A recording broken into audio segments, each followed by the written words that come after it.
Please subscribe Sadhguru Sai Creations.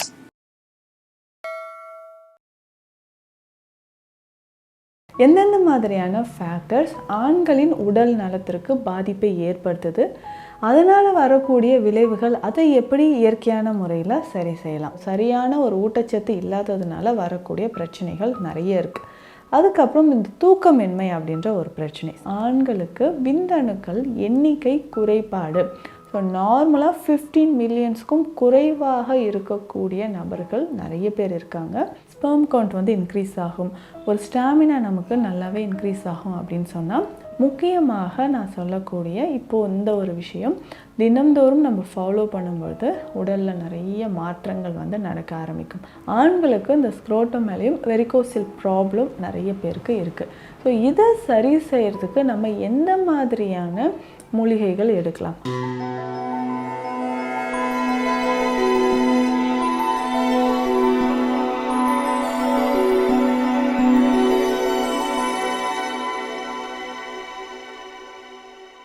Sadhguru Sai creation viewers அனைவருக்கும் வணக்கம். நான் டாக்டர் நித்யா, சித்தா ஃபிசிஷியன். ஆண்கள் உடல் நலம். இந்த உடல் நலம் அப்படின்னு சொல்லும்போதே நிறைய ஃபேக்டர்ஸ் வந்து இதை பாதிப்புக்கு உள்ளாக்குதுன்னு சொல்லலாம். எந்தெந்த மாதிரியான ஃபேக்டர்ஸ் ஆண்களின் உடல் நலத்திற்கு பாதிப்பை ஏற்படுத்துது, அதனால் வரக்கூடிய விளைவுகள், அதை எப்படி இயற்கையான முறையில் சரி செய்யலாம்? பொதுவாக இன்றைய காலகட்டத்தில் ஒரு நியூட்ரிஷன் டயட் அப்படின்றதே நிறைய பேருக்கு இல்லை. ஒரு ஊட்டச்சத்தான உணவு முறை, ஸோ இந்த வழக்கம் இல்லாததுனால தான் ஆண்கள் நிறைய பேருக்கு உடல் நலனில் நிறைய பாதிப்புகள், அதாவது யங் அடல்ட்ஸ், இளம் வயதில் இருக்கக்கூடியவங்களே முதுமை காலத்தில் வரக்கூடிய பிரச்சனைகள் வந்து நிறைய பேருக்கு வருது. ஸோ அப்படி இருக்கும்பொழுது பார்த்தோம்னா ஒரு நியூட்ரிஷன், ஸோ சரியான ஒரு ஊட்டச்சத்து இல்லாததுனால வரக்கூடிய பிரச்சனைகள் நிறைய இருக்குது. அதுக்கப்புறம் இந்த தூக்கமின்மை அப்படின்ற ஒரு பிரச்சனை. சரியான அளவுக்கு ஒரு தூக்கம் இல்லாதது. தூக்கம் இல்லை என்றாலும் உடல் நல்ல நிறைய பாதிப்புகள் ஏற்படுது. ஸ்ட்ரெஸ், டிப்ரெஷன், இந்த காரணங்களும் இருக்குது. ஸோ ஸ்ட்ரெஸ்னாலையும் டிப்ரெஷன்னாலையும் என்ன ஆகுதுன்னா உடல் நலனில் அதிகமான பாதிப்புகள் ஏற்படுது. சில வகையான மெடிசன்ஸ் நம்ம ஏதாவது எடுக்கிறோம் அப்படின்னா அதனாலேயும் பாதிப்புகள் ஏற்படுது. ஸோ இந்தந்த காரணங்களால் உடல்நலம் பாதிப்புகள் நம்ம சொல்லிட்டோம். அப்படி என்ன பாதிப்புகள் அப்படின்னு சொல்லும் பொழுது என்னென்ன பாதிப்புகள் உடல் நல்லா ஏற்படுது? பொதுவாகவே ஆண்கள் ஒரு சிலருக்கு உடல் சூடு அதிகமாக இருக்குது. அதுக்கப்புறம் உடல் எடை ரொம்ப குறைவாக இருக்கிறவங்களும் நிறைய பேர் பார்க்குறோம். ஸோ வயது அதிகமாக இருக்குது, நார்மலாக எனக்கு வந்து ஒரு ஏஜ் இருக்குது, ஆனாலும் எனக்கு வந்து உடல் எடை குறைவாக இருக்குது அப்படின்னு சொல்கிறவங்க இருக்காங்க. ஸ்டாமினா ரொம்ப குறைவாக இருக்குது, உடலில் வந்து ஒரு ஆற்றல் இல்லாத மாதிரியும் சத்து வந்து ரொம்ப குறைந்த மாதிரியும் நிறைய பேருக்கு இருக்குது. ஸோ இதை தாண்டி பார்த்தோம்னா ஆண்களுக்கு விந்தணுக்கள் எண்ணிக்கை குறைபாடு. ஸோ நார்மலாக 15 மில்லியன்ஸ்க்கும் குறைவாக இருக்கக்கூடிய நபர்கள் நிறைய பேர் இருக்காங்க. அதுவும் இப்போ வந்து குழந்தைக்கு வந்து நம்ம ட்ரை பண்ணிகிட்ருக்கோம், நேச்சுரலாக ட்ரை பண்ணிகிட்ருக்கக்கூடிய ஆண்கள் நிறைய பேருக்கு இந்த விந்தணுக்கள் எண்ணிக்கை செமன் அனலைஸ் பண்ணி பார்க்கும்பொழுது விந்தணுக்கள் எண்ணிக்கை குறைவாக இருக்கும்பொழுது கண்டிப்பாக குழந்தை பேர் தாமதமாக இருக்கும். ஸோ இதை தாண்டி வந்து பார்த்தோம்னா டெஸ்டோஸ்டெரான் ஹார்மோன் லெவலும் மிகவும் குறைவாக இருக்கக்கூடிய நபர்களுக்கும் உடல் நல்ல இந்த மாதிரி பிரச்சனைகள் இருக்கலாம். இன்னும் ஒரு சிலருக்கு பார்த்தோம்னா வெரிகோசில் மாதிரி பிரச்சனை இருக்கும். கால்களில் வெரிகோஸ் வெயின் இருக்கிற மாதிரி ஆண்களுக்கு இந்த ஸ்க்ரோட்டம் மேலேயும் வெரிகோசில் ப்ராப்ளம் நிறைய பேருக்கு இருக்குது.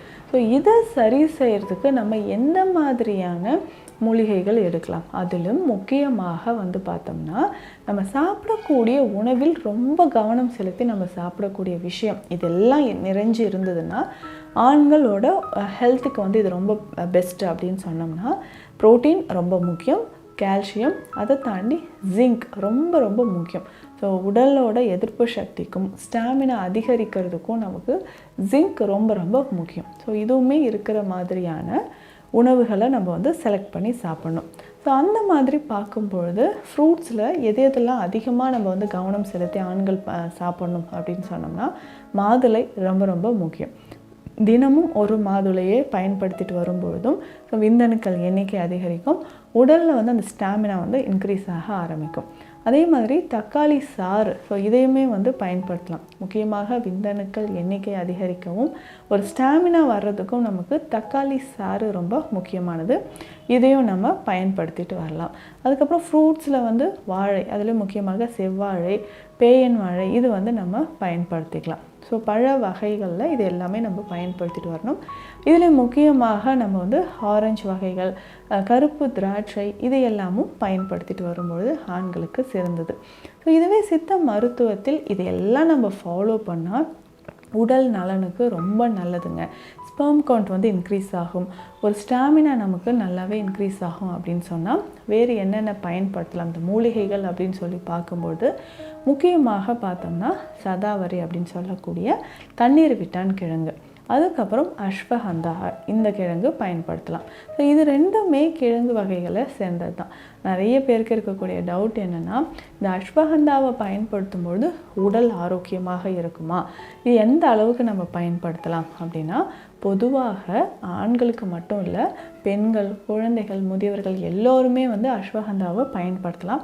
பேசிக்காக இது வந்து பெஸ்ட் நர்வின் டானிக் அப்படின்னு சொல்லலாம். நம்ம உடல் நரம்புகள்லேயும் சரி, தசைகள்லேயும் சரி வலிமையாக இருப்பதற்கு நமக்கு அஸ்வகந்தா மிக சிறந்த ஒரு மூலிகை. இதை பயன்படுத்தலாம். அதே மாதிரி தான் தண்ணீர் விட்டான் கிழங்கும், சதாவரி அப்படின்னு சொல்லக்கூடிய தண்ணீர் விட்டான் கிழங்கு, இதையும் நம்ம பயன்படுத்தும் பொழுது உடலில் நிறைய மாற்றங்கள் வந்து உண்டாக ஆரம்பிக்கும். ஸ்டாமினா வந்து நமக்கு நிறையவே கிடைக்கும். முக்கியமாக நான் சொல்லக்கூடிய இப்போது இந்த ஒரு விஷயம் தினம்தோறும் நம்ம ஃபாலோ பண்ணும்பொழுது உடலில் நிறைய மாற்றங்கள் வந்து நடக்க ஆரம்பிக்கும். அது என்ன அப்படின்னு பார்த்தோம்னா தேங்காய் பால். ஸோ தேங்காய் பால் அப்படின்னு சொல்லக்கூடிய விஷயம் 100 ml அளவுக்கு தினம்தோறும் ஆண்கள் பயன்படுத்திட்டு வரும்பொழுது உடலில் இந்த ஸ்டாமினா குறைபாடு, கால்சியம் குறைபாடு அப்படின்ற ஒரு பிரச்சனையே இருக்காது. ஸோ இது வந்து தொடர்ந்து தேங்காய் பால் வந்து தொடர்ந்து நம்ம பயன்படுத்தணும். இதில் வந்து வேறு எதுவுமே சேர்க்க வேண்டாம். வேணும்னா கொஞ்சம் ஏலக்காய் பொடியோ இல்லை சுக்கு பொடியோ சேர்த்து பயன்படுத்தலாம். ஸோ இந்த மாதிரி நம்ம ஏலக்காய் பொடியை பயன்படுத்தி நம்ம தேங்காய் பால் குடிக்கும்பொழுது உடலில் அதிகமான சத்துக்கள், நரம்புகள் வந்து வலிமையாவதுக்கு இதை வந்து பயன்படுத்திக்கலாம். ஸோ இதனுடைய சேர்த்து இன்னும் சில தைல வகைகள் இருக்குது. அதை நம்ம உடலில் நல்லா அப்ளை பண்ணிவிட்டு, தலையில் அப்ளை பண்ணிவிட்டு எண்ணெய் குளியல் எடுக்கும் பொழுது அந்த தைல வகைகளில் முக்கியமானது வலம்புரிக்காய் தைலம் அப்படின்னு சொல்கிறோம். இந்த வலம்புரிக்காய் அப்படின்னு சொல்கிறதே உடல் வன்மையை தரக்கூடியது. ஸோ ஆண்களுக்கு நரம்புகள் வளப்படவும், நமக்கு வந்து ஒரு சிலருக்கு பொதுவாகவே இது வந்து கை கால்களில் வலி இருக்குது, நரம்புகள் வந்து பலவீனமாக இருக்குது அப்படின்னு சொல்கிறவங்க இந்த வலம்புரிக்காய் தைலத்தை பயன்படுத்தலாம். ஸோ தலையில் நல்லா அப்ளை பண்ணிவிட்டு வாரம் ஒரு முறை நல்லா எண்ணெய் குளியல் எடுக்கும்போதும் நம்ம உடலில் அதிகமான சத்துக்கள் வந்து கிடைக்க ஆரம்பிக்கும். ஸோ இதை தாண்டி அதிகமான அவுட் சைட் ஃபுட் சாப்பிட்றது, இரவு நேரத்தில் கண் முழித்து ரொம்ப நேரம் இருக்கிறது, இந்த மாதிரியான பழக்கங்களையும் நம்ம வந்து சேஞ்ச் பண்ணும்போது ஆண்களுக்கு அந்த வயதிற்கேற்ற ஒரு உடல் தோற்றம், விந்தணுக்கள் எண்ணிக்கை அதிகரிப்பு, இது எல்லாமே இயற்கையான முறையில் நடக்கும்.